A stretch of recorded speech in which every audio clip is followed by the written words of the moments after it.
ಓಂ ಗುರುಭ್ಯೋ ನಮಃ. ಹರಿ ಓಂ ಹರಿ ಓಂ. ನೀಲಾಂಜನಂ ಸಮಾಭಾಸಂ ರವಿಪುತ್ರಂ ಯಮಾಗ್ರಜಂ ಛಾಯಾಮಾರ್ತಾಂಡ ಸಂಭೂತಂ ತನ್ನಮಾಮಿ ಶನೈಶ್ಚರಾಯ ನಮಃ. ನಮಸ್ತೆ ನನ್ನ ಪ್ರೀತಿಯ ವೀಕ್ಷಕರೇ, ನಾನು ನಿಮ್ಮ ಡಾಕ್ಟರ್ ಪಂಡಿತ್ ಶ್ರೀ ಸಿದ್ಧಾಂತ ಅರುಣ್ ಶರ್ಮ ಗುರುಜಿ. ವಿಶೇಷವಾಗಿ ಇವತ್ತಿನ ಒಂದು ಸಂಚಿಕೆಯಲ್ಲಿ ನಾವು ಸೂರ್ಯಪುತ್ರನಾದಂತಹ ಶನಿಯ ಒಂದು ವಕ್ರತ್ವ ಏನೀಗ ಪ್ರಾರಂಭ ಆಗ್ತಾ ಇದೆ, ಜೂನ್ 29ನೇ ತಾರೀಕು 12:35 ವಕ್ರಿಯ ಚಲನೆ ಪ್ರಾರಂಭ ಆಗ್ತಾ ಇದೆ. ಏನಪ್ಪ ಇದು ವಕ್ರಿಯ ಚಲನೆ ಅಂದರೆ ಏನು? ಶನಿ ವಕ್ರಿ ಅಂದರೆ ಏನು? ಅದರದ್ದು ಪರಿಣಾಮಗಳು ಯಾವ ರೀತಿಯಾಗಿರುತ್ತೆ, ಏನು ಇದು ಯಾವ ರೀತಿಯಲ್ಲಿ ಬರ್ತಾ ಇದೆ ಅನ್ನೋದನ್ನು ತುಂಬಾ ಒಂದು ಗೊಂದಲದಲ್ಲಿದ್ದೀರ ನನ್ನ ಪ್ರೀತಿಯ ವೀಕ್ಷಕರೇ. ವಿಶೇಷವಾಗಿ ಇದಕ್ಕೊಂದು ಮಾರ್ಗ ನಾನು ನಿಮ್ಗೆ ತಿಳಿಸ್ತೀನಿ.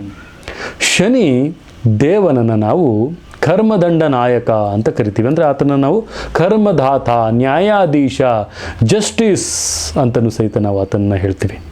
ವಿಶೇಷವಾಗಿ ಭೂಮಿಯ ಪಥದ ಮೇಲೆ ಎಲ್ಲ ಗ್ರಹಗಳ ಸಂಯೋಜನೆ ಆಗುವಂಥ ಸಂದರ್ಭದಲ್ಲಿ ಹಿಮ್ಮುಖವಾಗಿ ಚಲಿಸುವಂತಹ ಒಂದು ವೇಳೆಯನ್ನು ಶನಿ ವಕ್ರಿ ಅಂತಲೂ ಸಹಿತ ಹೇಳ್ತೀವಿ.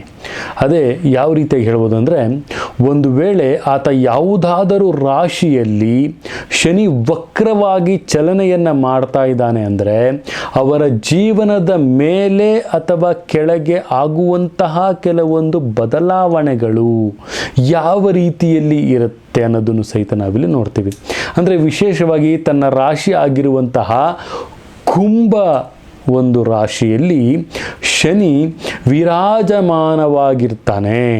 ಕುಂಭ ರಾಶಿಯಲ್ಲಿ ಜೂನ್ 29ರಂದು ಶನಿ ರಾತ್ರಿ 12:35 ವಕ್ರಿಯ ಚಲನೆಯನ್ನು ಪ್ರಾರಂಭವನ್ನು ಮಾಡ್ತಾ ಇದ್ದಾನೆ. ಇದು ನವೆಂಬರ್ 15ರವರೆಗೂ ಸಹಿತ ಈ ಒಂದು ವಕ್ರಿ ಚಲನೆಯೇ ಶನಿ ಮುಂದುವರಿಸ್ತಾ ಹೋಗ್ತಾನೆ. ಶನಿ ಈ ಒಂದು ವಕ್ರಿಯ ಚಲನೆ ಈ 12 ರಾಶಿಯಲ್ಲಿ ಯಾವ ರೀತಿಯ ಒಂದು ಪರಿಣಾಮಕಾರಿಯಾಗಿ ಬೀಳುತ್ತೆ. ಇಲ್ಲಿ ವಿಶೇಷವಾಗಿ ಶನಿ 2.5 ವರ್ಷ ಬೇಕು ಒಂದು ಪಥದಿಂದ ಮತ್ತೊಂದು ಕಂಪ್ಲೀಟಾಗಿ ಒಂದು ಸುತ್ತನ್ನು ಹಾಕಲಿಕ್ಕೆ ಪ್ರತಿಯೊಂದು ರಾಶಿಯಲ್ಲೂ ಸಹಿತ. ಸೊ ಈ 2.5 ವರ್ಷ ದಲ್ಲಿ ವಕ್ರಿಯಾಗಿರೋದು ಯಾವಾಗಪ್ಪ ಅಂತ ಹೇಳಿದ್ರೆ, ಶನಿ ದೇವನು ಕುಂಭರಾಶಿಯಲ್ಲಿ ಹಿಮ್ಮೆಟ್ಟುತ್ತಾ ಇದ್ದಾನೆ. ಅಂದರೆ ಶನಿ ಹಿಮ್ಮೆಟ್ಟುವಿಕೆಯನ್ನು ನಾವು ವಕ್ರಿಯಾಗಿದ್ದಾನೆ ಅಂತಲೂ ಸಹಿತ ನಾವಿಲ್ಲಿ ತಿಳಿಸ್ಬೋದಾಗುತ್ತೆ. ವಿಶೇಷವಾಗಿ ಶನಿಯ ಒಂದು ಪ್ರಭಾವ ಕೆಲವು ರಾಶಿಗಳಿಗೆ ಕೆಟ್ಟದಾಗಿರುತ್ತೆ, ಇನ್ನು ಕೆಲವು ರಾಶಿಗಳಿಗೆ ಒಳ್ಳೆಯದಾಗಿರುತ್ತೆ. ಕರ್ಮದ ಆಧಾರದ ಮೇಲೆ ಶನಿಯ ಒಂದು ಪ್ರಭಾವ ಬೀರ್ತಾನೆ. ಶನಿ ಮಹಾತ್ಮನ ಒಂದು ಪ್ರಭಾವವನ್ನು ಬೀರ್ತಾ ಹೋಗ್ತಾನೆ. ಈತ ಶಿವನಿಗೆ ಪ್ರಿಯವಾದವನು. ಶಿವನಿಗೆ ಪ್ರಿಯವಾದವನು ಶಿವನಿಗೆ ಬಿಟ್ಟಿಲ್ಲ ಶನಿ. ಹಾಗೆ ಇನ್ನು ಕಡು ಮಾನವರಾದಂತಹ ನಮ್ಮ ಮೇಲೂ ಸಹಿತ ಈತನ ಪ್ರಭಾವ ಬಿಡೋಕ್ಕಾಗುತ್ತಾ?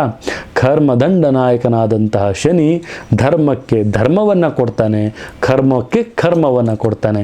ಇದೇ ರೀತಿ ನಮ್ಮ ಒಂದು 12 ರಾಶಿಗಳ ಮೇಲೆ ಯಾವ ರೀತಿಯಾಗಿ ಪರಿಣಾಮಗಳನ್ನು ಬೀರ್ತಾ ಇದ್ದಾನೆ ಅನ್ನೋದನ್ನು ನಾವಿಲ್ಲಿ ನೋಡೋಣ ನನ್ನ ಪ್ರೀತಿಯ ವೀಕ್ಷಕರೇ. ವಿಶೇಷವಾಗಿ ಸಿಂಹ ರಾಶಿಯವರು ಶನಿಯ ವಕ್ರಿಯ ಸಮಯದಲ್ಲಿ ಏನಪ್ಪ ಮಾಡಬೇಕು ಅಂದರೆ, ಆತ್ಮವಿಶ್ವಾಸದ ಮಟ್ಟಿಗೆ ಕೊರತೆಗಳು ಕಂಡುಬರುವಂಥದ್ದು, ಆತ್ಮವಿಶ್ವಾಸದಲ್ಲಿ ಅಂದರೆ ಡಿಪ್ರೆಷನ್ಗೆ ಹೋಗುವಂಥದ್ದು, ತಮ್ಮ ಒಂದು emotionally will be not connected to your ways, ಮತ್ತು ಎಲ್ಲ ರೀತಿಯಲ್ಲೂ ಸಹಿತ ತಮಗೆ ಆತ್ಮವಿಶ್ವಾಸವನ್ನು ಕಳೆದುಕೊಳ್ಳುವಂತಹ ಸಾಧ್ಯತೆಗಳು ಹೆಚ್ಚಾಗಿರುತ್ತೆ. ಇಂತಹ ಸಂದರ್ಭದಲ್ಲಿ ಸಿಂಹರಾಶಿಯವರು ಹನುಮನ ಒಂದು ಆರಾಧನೆ ಅಂದರೆ ಓಂ ಹಂ ಹನುಮತೇ ನಮಃ ಅನ್ನುವಂತಹ ಮಂತ್ರವನ್ನು ತಾವು 108 ಬಾರಿ ಪಠನೆಯನ್ನು ಮಾಡಿಕೊಳ್ಬೇಕು. ಮತ್ತು ಇದೇ ಸಂದರ್ಭದಲ್ಲಿ ಧೈರ್ಯ ಧೈರ್ಯವಾಗಿ ಪ್ರತಿಯೊಂದು ಕೆಲಸಗಳನ್ನು ಪರಿಶ್ರಮದಿಂದ ಮಾಡಬೇಕಾಗತ್ತೆ. ಈ ಸಂದರ್ಭದಲ್ಲಿ ಸಿಂಹರಾಶಿಯವರು ಸಂಪೂರ್ಣವಾಗಿ ಆಧ್ಯಾತ್ಮಿಕವಾದಂತಹ ಚಿಂತನೆಯನ್ನು ಮಾಡಿಕೊಳ್ಬೇಕಾಗತ್ತೆ.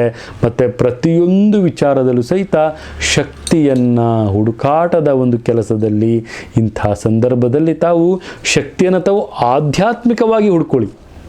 ತಮ್ಮ ಒಂದು ಜ್ಞಾನೇಂದ್ರಿಯಗಳನ್ನು ಎಚ್ಚರಿಕೆಯನ್ನುಗೊಳಿಸಬೇಕಾಗುತ್ತೆ ಸಿಂಹರಾಶಿಯವರು ಅಂತಲೂ ಸಹಿತ ನಾನಿಲ್ಲಿ ತಿಳಿಸ್ಕೊಡ್ಬೋದಾಗುತ್ತೆ.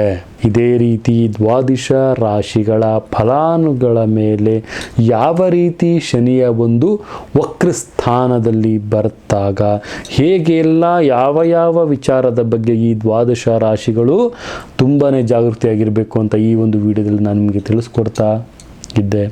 ಇದೇ ರೀತಿ ನಮ್ಮ ವಿಡಿಯೋಗಳನ್ನು ಲೈಕ್ ಮಾಡಿ, ಶೇರ್ ಮಾಡಿ, ಕಮೆಂಟ್ ಮಾಡಿ, ಇನ್ನು ಅತಿ ಹೆಚ್ಚು ವಿಡಿಯೋಗಳನ್ನು ನಾನು ನಿಮಗೆ ಮಾಡ್ತಾ ಹೋಗ್ತೀನಿ ಅಂತ ಹೇಳ್ತಾ ಬೆಲ್ ಐಕಾನ್ನ ಕ್ಲಿಕ್ ಮಾಡಿ, ಶೇರ್ ಮಾಡಿ, ಲೈಕ್ ಮಾಡಿ ಮತ್ತು ಕಮೆಂಟ್ ಮುಖಾಂತರ ತಮ್ಮ ಒಂದು ಪ್ರಶ್ನಾವಳಿಯನ್ನು ಸಹಿತ ತಾವಿಲ್ಲಿ ಕೇಳ್ಬೋದು. ಅದಕ್ಕೆಲ್ಲ ರೀತಿಯಲ್ಲೂ ಸಹ ಉತ್ತರ ಸಿಗುತ್ತೆ ಅಂತ ಹೇಳ್ತಾ ನನ್ನ ತಾಯಿ ಜಗನ್ಮಾತೆ ಶ್ರೀ ಕೊಲ್ಲೂರು ಮೂಕಾಂಬಿಕಾ ದೇವಿ ಪ್ರತಿಯೊಂದು ವೀಕ್ಷಕ ಬಂಧುಗಳಿಗೆ ಸುಖ, ಶಾಂತಿ, ನೆಮ್ಮದಿ ಮತ್ತು ಸಮೃದ್ಧಿ, ಸಂಪತ್ತು ಕೊಟ್ಟು ಕಾಪಾಡಲಿ ಅಂತ ಹೇಳ್ತಾ ಸರ್ವೇ ಜನ ಸುಖಿನೋ ಭವಂತು, ಸರ್ವ ಮಂಗಳಾನಿ ಭವಂತು.